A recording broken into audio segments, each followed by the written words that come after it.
Stephen Hawking grew up in a family of well-educated people. Both of his parents had college degrees, so education was very important. But Stephen was never a brilliant student.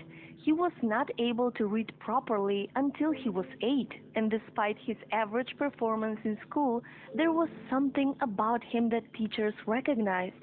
They knew there was a hidden genius deep inside. He was never very interested in school. He was more fascinated in what was happening outside and spent most of his time inventing new things. While in school, Stephen was nicknamed Einstein. When Stephen was 17, he went to Oxford University to study physics and chemistry, and believe it or not, while at university, Stephen was incredibly lazy and had barely worked for an hour a day. He found his first year very boring. I'm not proud of this, I'm just describing my attitude at the time, which I shared with most fellow students: boredom and feeling nothing was worth making an effort for. After graduating from Oxford University, he went to Cambridge to further his studies in cosmology. But soon, Stephen started having some strange physical symptoms.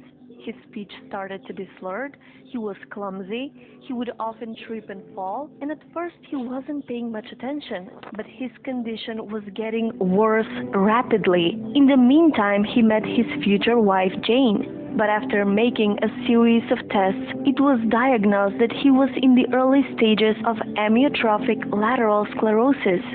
The part of his brain responsible for muscle control was shutting down. This disease gradually paralyzes people, and over time they struggle to walk, talk, swallow, and even breathe without help. And Stephen had only 2 years left to live. When the doctors told him he didn't have much time left, at only 21, something shifted inside of him. Faced with the possibility of dying, Stephen was motivated to make a difference and not be lazy and waste any more precious time. So he dedicated his entire life on his work. He became even more optimistic and married Jane, and they soon had 3 children. When faced with the possibility of an early death, it makes you realize that life is worth living, and there are lots of things you want to do.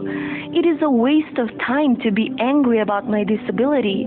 One has to get on with life, and I haven't done badly. People won't have time for you if you're always angry or complaining. He became one of the most recognizable, unique, and admired scientists of all time. His incredible work on black holes and the origin of the universe changed the way we think about science.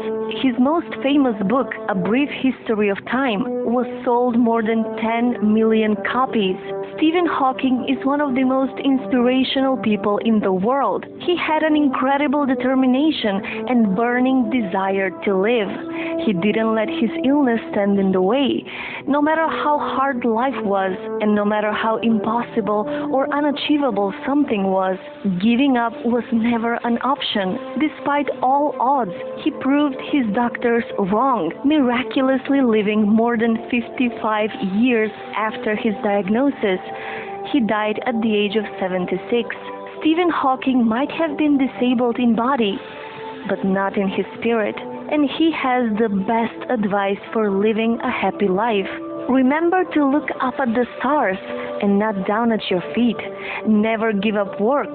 Work gives you meaning and purpose, and life is empty without it. And if you're lucky enough to find love, remember it is there and don't throw it away. Try to make sense of what you see and wonder about what makes the universe exist. Be curious, and however difficult life may seem, there is always something you can do and succeed at. It matters that you don't just give up. Be brave, be determined, overcome the odds. It can be done. While there is life, there is hope. So, what's your story?